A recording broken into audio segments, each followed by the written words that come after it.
ए कथाटी हेउची श्रीकृष्णଙ୍କର बाल्यकालर कथा।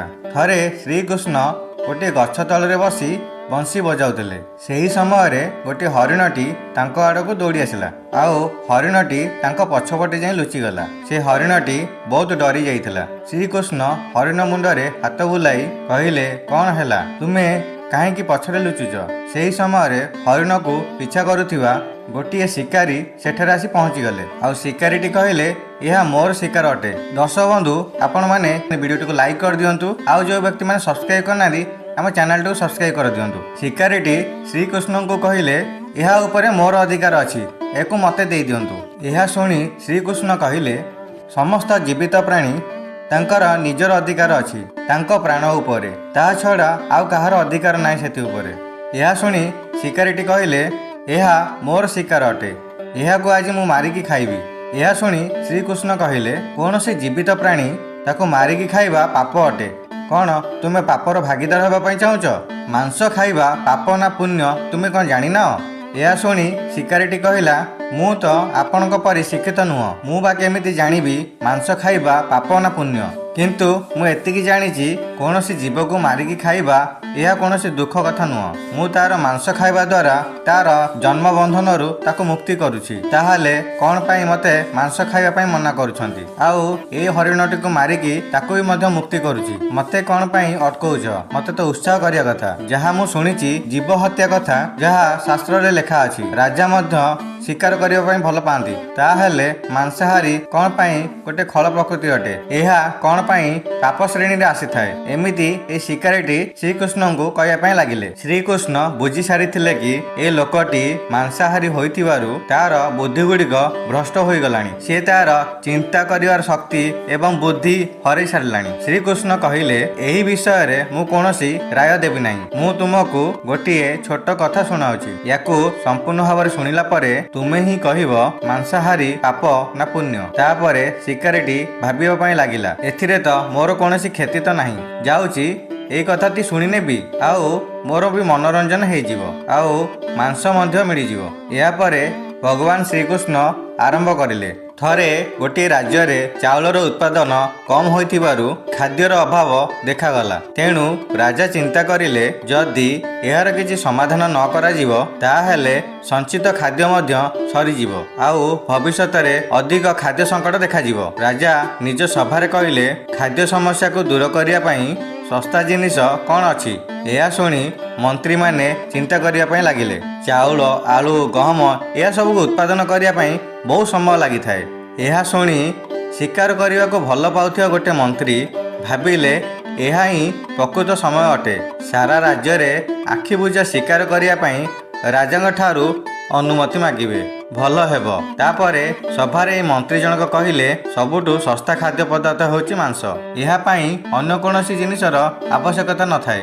ଏହା ଗୋଟିଏ ପୁଷ୍ଟିକର ଖାଦ୍ୟ ହୋଇଥାଏ। ଏହାକୁ ଶୁଣି ସମସ୍ତେ ସମର୍ଥନ କଲେ, କିନ୍ତୁ ଏହି ରାଜ୍ୟର ପ୍ରଧାନମନ୍ତ୍ରୀ ଚୁପ୍ ଥିଲେ। ଏହା ଦେଖି ରାଜା ପଚାରିଲେ, ପ୍ରଧାନମନ୍ତ୍ରୀ, ଆପଣ କ'ଣ ପାଇଁ ଚୁପ୍ ଅଛନ୍ତି?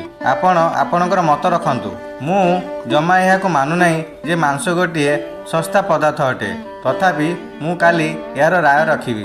ତାପରେ ରାତ୍ରିରେ ଏହି ପ୍ରଧାନମନ୍ତ୍ରୀ ଜଣକ ସେହି ମନ୍ତ୍ରୀ ଘରକୁ ଗଲେ, ଯିଏ ଶିକାର କରିବାକୁ ବେଶୀ ପସନ୍ଦ କରନ୍ତି। ଏତେ ରାତ୍ରିରେ ପ୍ରଧାନମନ୍ତ୍ରୀଙ୍କୁ ନିଜ ଘରେ ଦେଖିକି ସେହି ମନ୍ତ୍ରୀ ଜଣକ ଆଶ୍ଚର୍ଯ୍ୟ ହୋଇଗଲେ। ସେ ଭାବିବା ପାଇଁ ଲାଗିଗଲେ, ନିଶ୍ଚୟ କୌଣସି ଅନିଷ୍ଟ ହୋଇଛି। ପ୍ରଧାନମନ୍ତ୍ରୀ କହିଲେ, ରାଜା ସଭା ସମାପ୍ତ କରିବା ପରେ ମହାରାଜ ସନ୍ଧ୍ୟା ସମୟରେ ଅସୁସ୍ଥ ହୋଇପଡ଼ିଲେ। ତାଙ୍କର ସ୍ୱାସ୍ଥ୍ୟ ବହୁତ ଖରାପ ହୋଇଯାଇଛି ଆଉ ରାଜବୈଦ୍ୟ କହିଛନ୍ତି, କୌଣସି ଶକ୍ତିଶାଳୀ ମଣିଷ ପାଖରୁ ଯଦି ଅଳ୍ପ ମାଂସ ମିଳିଯାଇଥାନ୍ତା ତାହେଲେ ରାଜାଙ୍କର ଜୀବନ ବଞ୍ଚି ଯାଇଥାନ୍ତା। ଆପଣ ମହାରାଜାଙ୍କର ସବୁଠୁ ବିଶ୍ୱସ୍ତ ଅଟନ୍ତି, ସେଥିପାଇଁ ଆପଣଙ୍କ ଛଡ଼ା ଏହି କାର୍ଯ୍ୟଟି ଆଉ କିଏ କରିପାରିବ? ସେଥିପାଇଁ ଆପଣ ଯାହା ବି ମୂଲ୍ୟ ମାଗିବେ ମୁଁ ଆପଣଙ୍କୁ ଦେଇଦେବି। ଯଦି ଆପଣ ବି କହିବେ ମୁଁ ଆପଣଙ୍କୁ 1 ଲକ୍ଷ ସ୍ୱର୍ଣ୍ଣ ମୁଦ୍ରା ବି ଦେବି। ଆପଣ ଯଦି ଚାହିଁବେ ରାଜ୍ୟର କୌଣସି ଅଂଶ ମଧ୍ୟ ନେଇପାରିବେ। କେବଳ ଆପଣ ଆପଣଙ୍କ ଇଚ୍ଛାଟା କୁହନ୍ତୁ, ମୁଁ କଂସାଇ ଦ୍ୱାରା ଆପଣଙ୍କ ହୃଦୟରୁ ଅଳ୍ପ ଟିକିଏ ମାଂସଟି ନେଇଯିବି। ଏହା ଶୁଣି ମନ୍ତ୍ରୀଙ୍କର ରଙ୍ଗ ଉଡ଼ିଗଲା। ସେ ଭାବିଲେ, ଯଦି ମୋର ଜୀବନଟି ନ ରହିବ ମୁଁ ଏହି ସ୍ୱର୍ଣ୍ଣ ମୁଦ୍ରା ନେଇ କ'ଣ କରିବି? ରାଜ୍ୟର ଅଂଶ ମୋର କେଉଁ କାର୍ଯ୍ୟରେ ଲାଗିବ?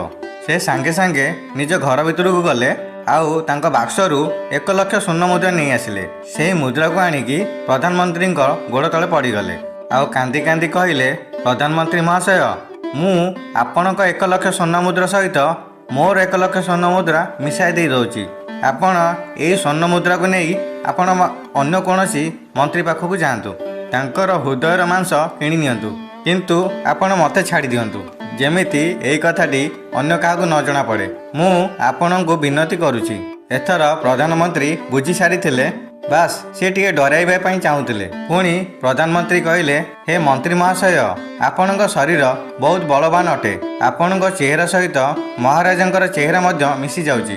ରାଜବୈଦ୍ୟ ଖାସ୍ ଆପଣଙ୍କ ନାଁ ନେଇ କହିଛନ୍ତି, ଆପଣଙ୍କର ଦାନ ଦ୍ୱାରା ରାଜାଙ୍କର ଜୀବନ ବଞ୍ଚିଯିବ।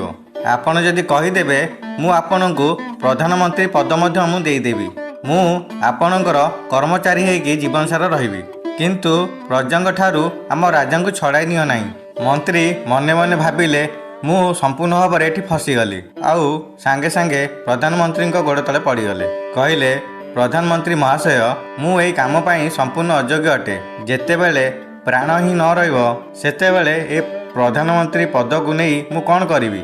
ଯଦି ଆପଣ ଚାହିଁବେ, ଆପଣ ମୋର ସବୁ କିଛି ନେଇଯାଆନ୍ତୁ, କିନ୍ତୁ ଆପଣ ମୋର ପ୍ରାଣ ନିଅନ୍ତୁ ନାହିଁ। ମୁଁ ମୋର ସମସ୍ତ ଧନ, ଘରବାଡ଼ି ସବୁକିଛି ଆପଣଙ୍କୁ ଦେଇଦେଉଛି। ରାତାରାତି ଏଠାରୁ ମଧ୍ୟ ମୁଁ ପଳାଇବି। ଏତିକି କହି ସେ ତାଙ୍କର ଘୋଡ଼ାଶାଳକୁ ଗଲେ ଏବଂ ଘୋଡ଼ାର ଲଗାମକୁ ଟାଣି ଯିବା ପାଇଁ ବାହାରିଲେ। ଏପଟେ ପ୍ରଧାନମନ୍ତ୍ରୀ ଡାକ ଛାଡ଼ିଲେ, ଆରେ ତୁମେ ତୁମର ପରିବାରକୁ ଛାଡ଼ି ଚାଲି ଯାଉଛ ଯେ? ଏହା ଶୁଣି ମନ୍ତ୍ରୀ ଜଣକ କହିଲେ, ମୋର ପ୍ରାଣ ଠାରୁ ଆଉ କିଛି ବି ପ୍ରିୟ ନାହିଁ। ଯେବେ ମୋର ପ୍ରାଣ ହିଁ ରହିବ ନାହିଁ, ମୁଁ ଏ ପରିବାର ନେଇ କ'ଣ କରିବି? ଯଦି ଜୀବନ ବଞ୍ଚିଯିବ, ମୁଁ ଏମିତି ସୁଖରେ ରହିଯିବି। ଏତିକି କହି ସେ ସାଙ୍ଗେ ସାଙ୍ଗେ ଯାଇ ଘୋଡ଼ା ଉପରେ ବସିଗଲେ ଏବଂ ସେ ଯେତେବେଳେ ଯିବା ପାଇଁ ବାହାରିଗଲେ, ପ୍ରଧାନମନ୍ତ୍ରୀ ଘୋଡ଼ାର ଲଗାମକୁ ଧରିକି କହିଲେ, ତୁମର କେଉଁ ଆଡ଼କୁ ଯିବାର ଆବଶ୍ୟକତା ନାହିଁ। ତୁମେ ଘରେ ଶାନ୍ତିରେ ରୁହ। ମୁଁ ଅନ୍ୟ କେଉଁଠି ଚେଷ୍ଟା କରୁଛି। ଏହା କହି ପ୍ରଧାନମନ୍ତ୍ରୀ ସେଠାରୁ ଚାଲିଗଲେ। ପ୍ରଧାନମନ୍ତ୍ରୀ ସେଠାରୁ ଗଲା ପରେ ସେ ମନ୍ତ୍ରୀଙ୍କ ଦେହରେ ଜୀବନ ପଶିଲା, କିନ୍ତୁ ସେଦିନ ରାତିରେ ସେ ଶାନ୍ତିରେ ଶୋଇପାରିଲେ ନାହିଁ। ଏହାପରେ ପ୍ରଧାନମନ୍ତ୍ରୀ ସମସ୍ତ ସ୍ୱର୍ଣ୍ଣ ମୁଦ୍ରାକୁ ନେଇକି ସବୁ ମନ୍ତ୍ରୀଙ୍କ ଘରକୁ ଗଲେ। ସମସ୍ତ ମନ୍ତ୍ରୀମାନଙ୍କୁ ଯାଇ ଅଳ୍ପ ମାଂସ ମାଗିଲେ ରାଜାଙ୍କ ପାଇଁ, କିନ୍ତୁ କେହି ମାଂସ ଦେବା ପାଇଁ ରାଜି ହେଲେ ନାହିଁ। ସମସ୍ତେ ନିଜର ଜୀବନ ବଞ୍ଚାଇବା ପାଇଁ ଯେତେ ପାରିଲେ ସେତେ ଅଧିକ ସ୍ୱର୍ଣ୍ଣ ମୁଦ୍ରା ଦେଇଦେଲେ ପ୍ରଧାନମନ୍ତ୍ରୀଙ୍କୁ। ଏହି ପ୍ରକାରରେ ପ୍ରଧାନମନ୍ତ୍ରୀ ଗୋଟିଏ ରାତିରେ କୋଟି କୋଟି ସ୍ୱର୍ଣ୍ଣ ମୁଦ୍ରା ନିଜ ପାଖରେ ଜମା କରିଦେଲେ ଏବଂ ସକାଳ ହେବା ପୂର୍ବରୁ ନିଜ ମହଲରେ ପହଞ୍ଚିଗଲେ। ତା ପରଦିନ ରାଜଦରବାରରେ ସମସ୍ତ ମନ୍ତ୍ରୀ ସାମିଲ ହୋଇଗଲେ। ସମସ୍ତେ ଏହା ଜାଣିବାକୁ ଚାହୁଁଥିଲେ, ରାଜା ସୁସ୍ଥ ହେଲେଣି କି ନାହିଁ।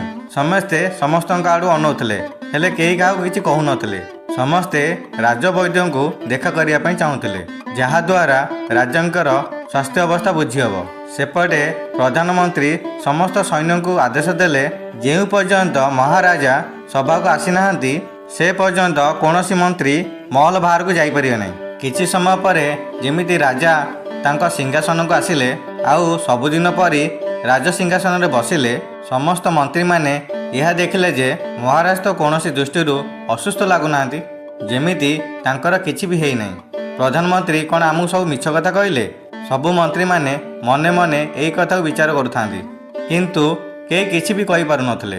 କିଛି ସମୟ ପରେ ପ୍ରଧାନମନ୍ତ୍ରୀ 1 କୋଟି ସ୍ୱର୍ଣ୍ଣ ମୁଦ୍ରାକୁ ନେଇ ରାଜାଙ୍କ ପାଖରେ ପହଞ୍ଚିଲେ ଏବଂ ସ୍ୱର୍ଣ୍ଣ ମୁଦ୍ରାକୁ ଦେଖି ରାଜା ପଚାରିଲେ, ଏସବୁ ସ୍ୱର୍ଣ୍ଣ ମୁଦ୍ରା କାହା ପାଇଁ ଏବଂ ଏହା କେଉଁଠାରୁ ଆସିଲା? ପ୍ରଧାନମନ୍ତ୍ରୀ କହିଲେ, ମହାରାଜ, ଅଳ୍ପ ମାଂସ ପାଇଁ ଏତେ ସବୁ ସ୍ୱର୍ଣ୍ଣ ମୁଦ୍ରା ଜମା ହୋଇଗଲା, କିନ୍ତୁ ଅଳ୍ପ ମାଂସ ମିଳିଲା ନାହିଁ। ନିଜର ଜୀବନକୁ ବଞ୍ଚାଇବା ପାଇଁ ମନ୍ତ୍ରୀମାନେ ଏହିସବୁ ସ୍ୱର୍ଣ୍ଣ ମୁଦ୍ରାକୁ ଦାନ କରିଛନ୍ତି। ଏବେ ଆପଣ ବିଚାର କରନ୍ତୁ, ମାଂସ କେତେ ଶସ୍ତା ଅଟେ। ରାଜା ସବୁ ବୁଝିପାରିଲେ। ତାପରେ ପ୍ରଜାମାନଙ୍କୁ ଅଧିକ ପରିଶ୍ରମ କରିବା ପାଇଁ କହିଲେ ଆଉ ପୁଷ୍ଟିକର ଖାଦ୍ୟ ଚାଷ କରିବା ପାଇଁ ଆଦେଶ ଦେଲେ। ଆଉ ସେ 1 କୋଟି ସ୍ୱର୍ଣ୍ଣ ମୁଦ୍ରାକୁ ଚାଷ କାର୍ଯ୍ୟ ପାଇଁ ସେ ଖର୍ଚ୍ଚ କରିଲେ। ଏହାପରେ ସାରା ରାଜ୍ୟରେ ଭଲରେ ଚାଷ ହେଲା ଏବଂ ଭଲ ଉତ୍ପାଦନ ମଧ୍ୟ ହେଲା। ଏହି ପ୍ରକାରରେ ରାଜ୍ୟରେ ଖାଦ୍ୟ ସଙ୍କଟ ଦୂର ହେଲା। ଦର୍ଶକ ବନ୍ଧୁ, ଜୀବନର ମୂଲ୍ୟ କ'ଣ ଭଗବାନ ଶ୍ରୀକୃଷ୍ଣ ଏହି ଭିଡ଼ିଓ ମାଧ୍ୟମରେ ଜଣାଇଛନ୍ତି। ଯେମିତି ଆମର ଜୀବନ ଆମକୁ ପ୍ରିୟ ଅଟେ, ସେହିପରି ସମସ୍ତଙ୍କ ଜୀବନ ସମସ୍ତଙ୍କ ପାଇଁ ପ୍ରିୟ ଅଟେ। ତେଣୁ ଆପଣମାନେ ନିଜର ହୃଦୟ କଥା ଭାବି ସେମିତି ପରର ହୃଦୟ କଥା ଭାବନ୍ତୁ। ଯଦି ଜୀବ ହତ୍ୟା ସଂସାରରୁ ମୁକ୍ତ କରିବା ଠିକ୍ ଅଟେ, ତେବେ ଅତ୍ୟାଚାରୀଙ୍କ ଦ୍ୱାରା କରାଯାଉଥିବା ନରସଂହାର ମଧ୍ୟ ଠିକ୍ ଅଟେ। ସେମାନେ ବି ଏହି ତର୍କ କରିପାରିବେ ଯେ ସେମାନେ ଲୋକମାନଙ୍କୁ ସଂସାର ବନ୍ଧନରୁ ମୁକ୍ତ କରାଉଛନ୍ତି। ଯଦି କୌଣସି ଜୀବନ ନିଜ ପାଇଁ ବୋଝ ହୋଇଥାନ୍ତା ତେବେ ସେ ଜୀବନ ବଞ୍ଚାଇବା ପାଇଁ କେବେ ସଂଘର୍ଷ କରୁନଥାନ୍ତା। ଯେଉଁ ଜୀବକୁ ଆପଣମାନେ ମାରିକି ଖାଉଛନ୍ତି ସେମାନଙ୍କୁ ତାଙ୍କ ଜୀବନ ବଞ୍ଚାଇବା ପାଇଁ କୌଣସି ଅବସର ମିଳିନଥାଏ। ଆମେ ଶେଷ ସମୟରେ ଜୀବନରେ କରିଥିବା ପାପ ପାଇଁ ଜୀବନ ସାରା ସୁକର୍ମ କରିବା ପାଇଁ ଚେଷ୍ଟା କରିଥାଉ, କିନ୍ତୁ ଆମେମାନେ ଏହି କଥାଟି ଭୁଲି ଯାଉଥାଉ କି ଯେଉଁ ଜୀବଟି ଆମ ପାଇଁ ମରିଲା, ଆମ ପାଇଁ ଏତେ କଷ୍ଟ ପାଇଲା, ତାହାର ଅଭିଶାପଟି ଆମ ପାଇଁ ଏହି ଜୀବନରେ ନୁହେଁ ଅନ୍ୟ ଜନ୍ମରେ ବି ମିଳିଯିବ। ଭଗବାନ ଶ୍ରୀକୃଷ୍ଣଙ୍କ ପାଖରୁ ଏହି କଥା ଶୁଣି ଶିକାରୀଟି ପରିପୂର୍ଣ୍ଣ ହୋଇଗଲା। ତାକୁ ଜ୍ଞାନ ପ୍ରାପ୍ତି ବି ହୋଇଗଲା। ଶିକାରୀଟି ଜାଣିବାକୁ ପାଇଲା ମହାନତା ଜୀବନ ନେବାରେ ନୁହେଁ ଜୀବନ ଦେବାରେ। ଶିକାରୀଟି ଭଗବାନଙ୍କ ପାଖରେ ହାତ ଯୋଡ଼ି କହିଲା ଆଉ ସେଠାରୁ ଚାଲିଗଲା। ଆଉ ଶିକାରୀଟି ପ୍ରତିଜ୍ଞା କରି କହିଲେ ଯେ ସେ ଜୀବନରେ କେବେ ବି ଶିକାର କରିବେ ନାହିଁ। ଦର୍ଶକ ବନ୍ଧୁ, ଆପଣମାନଙ୍କୁ ଯଦି ଭିଡ଼ିଓଟି ଭଲ ଲାଗିଥାଏ ଭିଡ଼ିଓଟିକୁ ଲାଇକ୍ କରିବେ, ସେୟାର କରିବେ, ଚ୍ୟାନେଲଟିକୁ ସବସ୍କ୍ରାଇବ୍ କରିବେ, ପାଖରେ ଥିବା ବେଲ୍ ଆଇକନ୍ଟିକୁ ଦବାଇ ଦେବେ। ଦର୍ଶକ ବନ୍ଧୁ, ମୁଁ ଏତିକିରେ ରହୁଛି। ଜୟ ଜଗନ୍ନାଥ, ନମସ୍କାର।